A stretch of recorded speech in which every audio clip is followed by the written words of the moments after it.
कि अगर ये टॉपिक आता है तो उस पर आपने ऐसे कैसे लिखना है और उसमें क्या क्या पॉइंट्स आप हाईलाइट कर सकते हो। लाइक अगर आप इसी मंथ में या आफ्टर ईद आप प्रोबेबली टेस्ट में अपीयर होने जा रहे हो, तो आपको अगर इस तरह का क्वेश्चन आए या इससे मिलता जुलता इसी कैटेगरी में कोई क्वेश्चन आए तो आप उसको अच्छे से सॉल्व कर सको।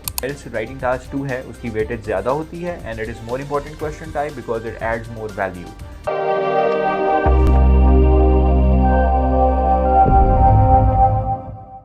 Assalamualaikum, welcome to another video and in today's video I am going to talk about the most commonly repeated question type, ऐसे question type in IELTS in 2024. ज़्यादातर स्टूडेंट्स जो कि आकर फीडबैक देते हैं and we collect the data from those students because we have a large chunk of students preparing their IELTS and the PD exam from us. तो उसका benefit ये होता है कि जब भी स्टूडेंट कोई ना कोई टेस्ट लेकर आता है तो हम उसे एक डिटेल फीडबैक लेते हैं कि वहाँ पर क्या था, क्वेश्चन टाइप कौन सा था, कौन से क्वेश्चन आपको देखने को मिले। एक कॉमन चीज़ जो मैंने पिछले कुछ माह में नोटिस किया है वो ये है कि हर दूसरा स्टूडेंट जो है वो आने के बाद एक ही पर्टिकुलर टॉपिक के ऊपर बात करता है जो कि रिपीटेडली बार बार आ रहा है। तो मैंने सोचा कि एक वीडियो बना देता हूँ और उसमें मैं आपको ये सिखा देता हूँ कि अगर ये टॉपिक आता है तो उस पर आपने ऐसे कैसे लिखना है और उसमें क्या क्या पॉइंट्स आप हाईलाइट कर सकते हो। लाइक अगर आप इसी मंथ में या आफ्टर ईद आप प्रोबेबली टेस्ट में अपीयर होने जा रहे हो, तो आपको अगर इस तरह का क्वेश्चन आए या इससे मिलता जुलता इसी कैटेगरी में कोई क्वेश्चन आए तो आप उसको अच्छे से सॉल्व कर सको। तो बात करते हैं हम इसकी। सबसे पहले मैं आपको थोड़ा सा बता दूं कि जो IELTS राइटिंग टास्क 2 है उसकी वेटेज ज़्यादा होती है and it is more important question type because it adds more value. तो अगर आपका टास्क 2 अच्छा हो रहा है तो आपका ओवरऑल राइटिंग का स्कोर है that is going to be higher as compare to you don't need to put a lot of effort in the writing task 1। Obviously अच्छा लिखना है आपने, उसमें भी सारे वो फ्लुएंसी और grammar and lexical resources and all of those things really matter, but the significant portion is being added because of your essay, so you need to spend more time on it, you need to take care of it more consciously. So what I'm going to do is I'll walk you through the process of actually writing that essay और उसमें करते क्या हम, उसमें सोचते कैसे हैं, सारा कुछ क्या करते हैं। तो चलिए बात करते हैं। सबसे पहले मैं आपको टॉपिक अगर दिखाऊं तो हमारे पास जो कॉमनली रिपीटेड टॉपिक है वो कुछ इस तरह से है। It is upon the traffic congestion, और मैं इसको थोड़ा सा मज़ीद हाईलाइट भी कर देता हूँ। The best way for the government to reduce the traffic congestion is by providing free public transport 24 hours. To what extent do you agree, disagree? A point to be noted here is कि ज़रूरी नहीं है कि question आपको यही आए, as it is यही वाला क्वेश्चन इस तरह से आए, but this is the question जो कि अभी रिसेंटली 23 वाला जो एग्ज़ाम हुआ है IELTS का, उसके अंदर ये आया है क्वेश्चन।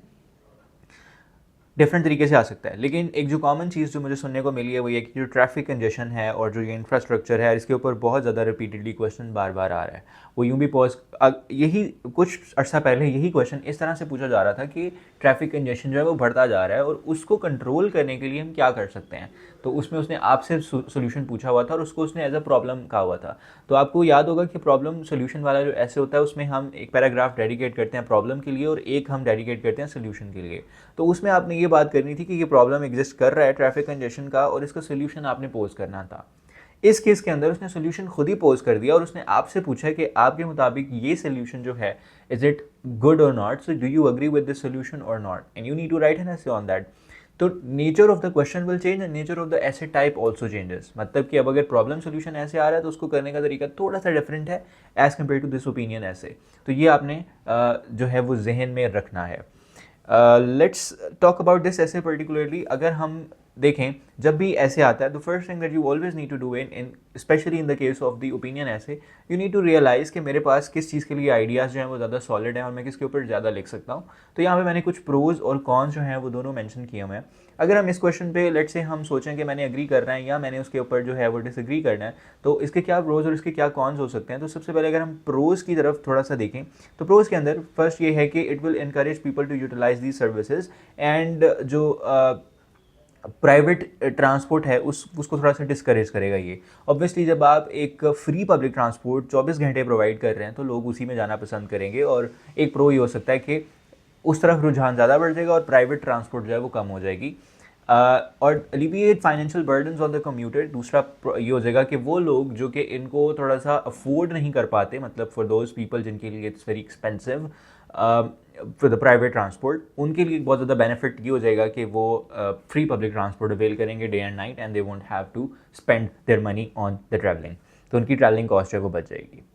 कॉन्स हाउएवर उसके ये हैं कि जब cost of such schemes would be substantial, किस तरह से सब्सटेंशियल, तो थोड़ा सा अगर आप इसके ऊपर सोचो तो अब फॉर इंस्टेंस अगर आपकी सिटी, अपनी सिटी को इमेजिन करो, ये देखो कि अगर उसमें आपको सारा दिन फ्री पब्लिक ट्रांसपोर्ट सर्विसेज मिलनी हो तो उसके लिए इंफ्रास्ट्रक्चरल जो इन्वेस्टमेंट है वो कितनी ज़्यादा हो जाएगी, कितने नंबर ऑफ बसेज आपको इंक्रीज़ करनी पड़ेंगी, अदर कम्यूट जो है और ट्रेन है, ऑरेंज ट्रेन है, जैसे भी हैं, मतलब you would need to increase all of those that infrastructure and that equipment and all those people who will be working there, और सारा वो, तो it will be a huge investment. तो एक थोड़ा सा इसका कौन ये हो सकता है कि that would be not very good thing to do in a longer run.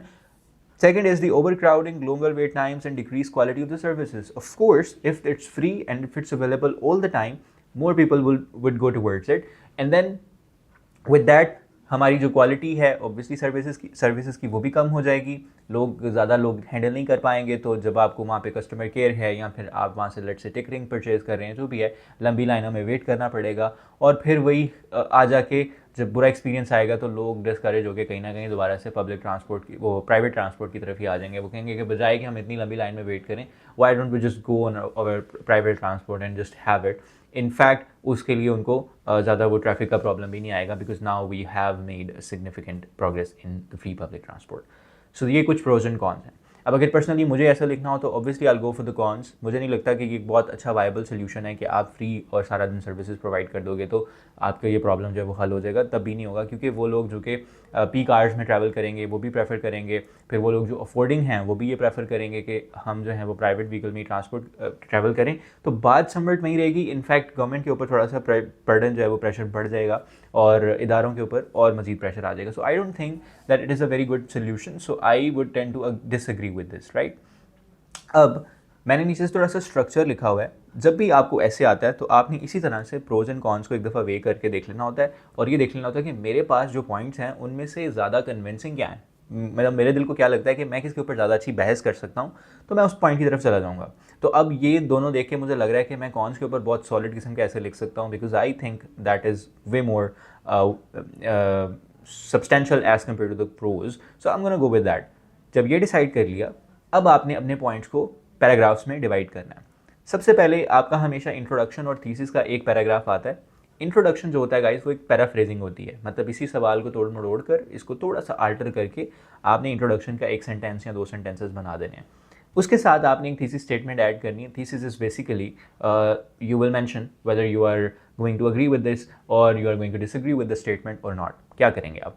तो जैसे कि मैंने मेंशन किया कि I be disagreeing with the statement, तो मैं थीसिस स्टेटमेंट में ये लिखूंगा कि in this essay I firmly disagree with the statement, I firmly disagree with the solution, या जैसे भी आप कहना चाहें, or the statement given above, and in this essay I will highlight why it's not a good solution with pertinent examples, या जैसे भी with an explanation. So this is one sentence is going to be my thesis statement which will tell the reader, तो जब examiners को पढ़ा होगा उसे पता होगा कि अच्छा यार ये डिसएग्री कर रहा है, तो इसका पूरा ऐसे जो वो डिसएग्रीमेंट की तरफ होना चाहिए। एक पॉइंट यहाँ पे मेंशन करता चलूँ, स्टूडेंट पूछते हैं अक्सर कि अगर टू वर्ड एक्सटेंड वाला आया तो क्या हम दोनों तरफ बात कर सकते हैं, मैं थोड़ा सा अग्री और थोड़ा सा डिसएग्री कर सकता हूँ। I wouldn't suggest that.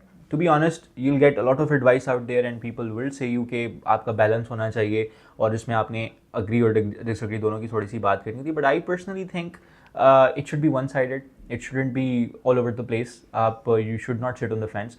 So if you'll get the chance to ever learn from me, अगर आप मेरी किसी ऑनलाइन या इन पर्सन क्लास का या फिर रेडिफाई में आप आते हो और पढ़ते हो हमसे, तो आपको हमेशा ये सुनने को मिलेगा कि one sided essays are the good ones, because we believe that and our students score really good when they write one sided essays. So it's not just what we really believe in, I mean it is being backed by the results as well. तो ये true है। उसके बाद जब आप अपना intro और thesis एक पैराग्राफ में स्टार्ट में उसको फिक्स कर दोगे और आप सेलेक्ट कर लोगे कि मैंने वन साइड की बात करनी है, अगले दो बॉडी पैराग्राफ के अंदर आप इन्हीं पॉइंट्स को एक्सप्लेन करोगे। मतलब मेरा फर्स्ट पॉइंट उसको मैं एक पैराग्राफ में रख सकता हूँ, फिर मैं उसको एक्सप्लेन करूँगा, मैं उसकी एग्जाम्पल दूंगा, और फिर अपना दूसरा पॉइंट जो है मैं अपने दूसरे बॉडी पैराग्राफ में रख के उसको एक्सप्लेन करके उसकी एग्जाम्पल देकर उस दूसरे पैराग्राफ को कंक्लूड करूँगा। And then there will be a conclusion. मैं अपनी पूरी बात को जो है वो समराइज़ करूँगा। तो इस तरह से जो है वो आपका स्ट्रक्चर जो है वो एकदम परफेक्ट तरीके से जो है वो फॉलो हो जाएगा and you will be able to score really good in this essay. So let me know in the comment section if you have any question or concern regarding this particular task or any other task that you've seen have come many times. I'll make a video on that and I'll explain how you can solve that. Thank you so much for watching the video. I'll see you in the next one.